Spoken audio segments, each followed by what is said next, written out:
You're looking at 7,000 Propeller 2 chips. These are revision C. These represent the final version, and these will last us until we receive the first manufacturing lot of them, which will occur when, well, approximately 12 weeks after we place our order.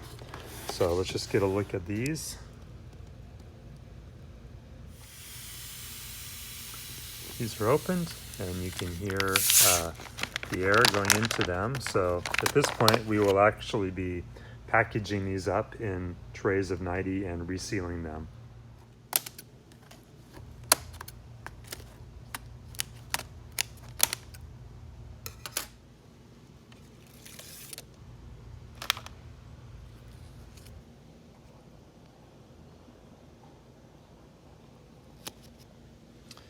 And here they are.